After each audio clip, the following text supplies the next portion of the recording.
Guys, we're in for a treat. This next comic is her first time on the Nasty Show, but she's a fucking killer and she's filthy as shit, right? So start some applause, give her all the love in the world. Welcome to the stage, Jojo Chinaski, everybody!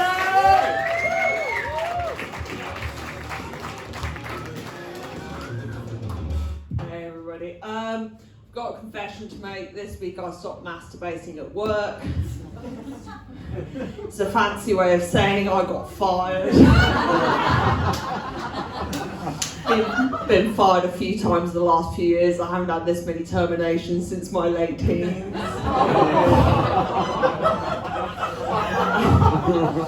My boss asked me how long I intended to be suicidal for. I said, I don't know, mate. How long is a piece of rope?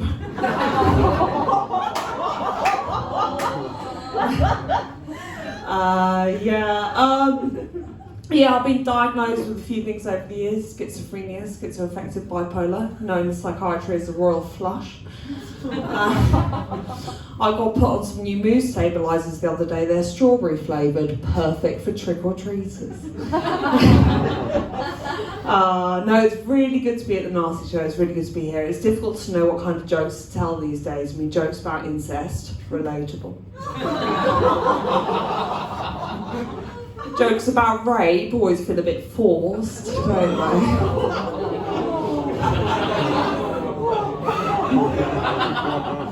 Jokes about domestic violence just hit a bit close to home. So, I was recently at a pub for International Women's Day and they had a charity beer on, and all the proceeds from this charity beer were going towards the local battered women's shelter. And I thought, are you guys part of the solution? Are you part of the problem? Be like if I was making money beyond blue by selling rope.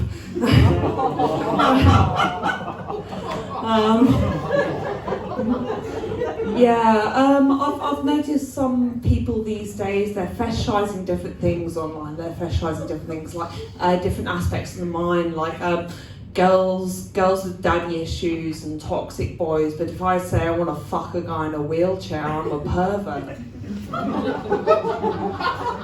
And it's like, if you think about it, it's the same thing. I just want somebody who can't stand up for themselves.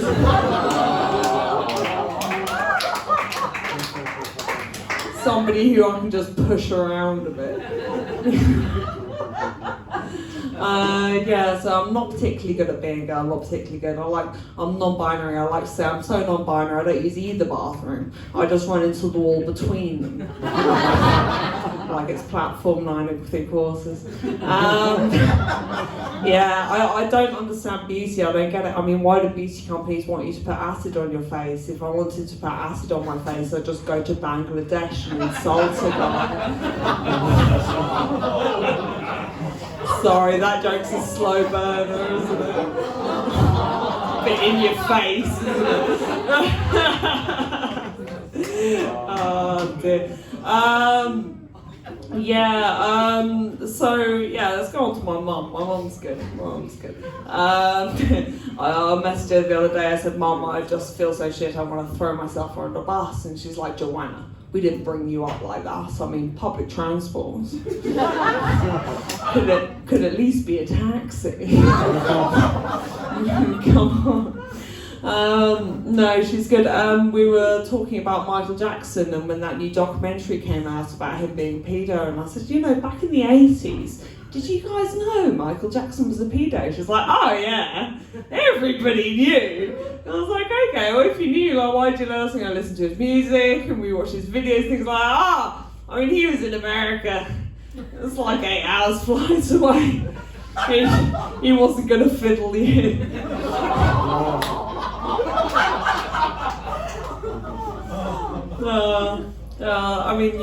You know why paedophiles are so happy? It's because they appreciate the little things.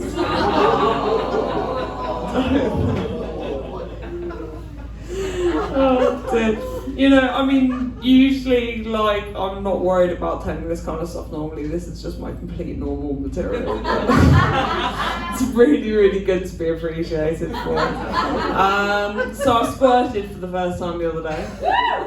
Yeah, I did also just turn 34, so at what point are you not just losing control of your bladder? Am I right? But I squirted for the first time with my $300 vibrator, which is the best friend check I ever blew. I like to say if your partner isn't intimidated by your sex toys, then you need better sex toys. But no, I wasn't that impressed by the squirting. I wasn't that impressed. I mean, it's just like a regular orgasm, except afterwards you have to do chores. It's fucking bullshit. So like I said earlier, I'm mentally ill. My partner, he also gets depressed, and this time I know for a fact we're never going to make each other happy. I found out what really helps him out with his anxiety is a blowjob, which is good because since we've discovered that, the anxiety attacks have been becoming more and more frequent. But I've also discovered the blowjobs are good for my anxiety because you can't hyperventilate with a dick in your mouth.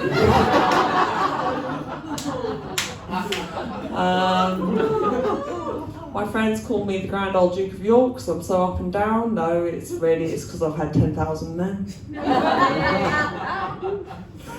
My boyfriend asked me, have you slept with all your male friends? I said, no, that's ridiculous. Some of them are gay. So all I do is I was having my pussy eaten the other day, and this guy goes, oh, you taste so good. Are you vegan?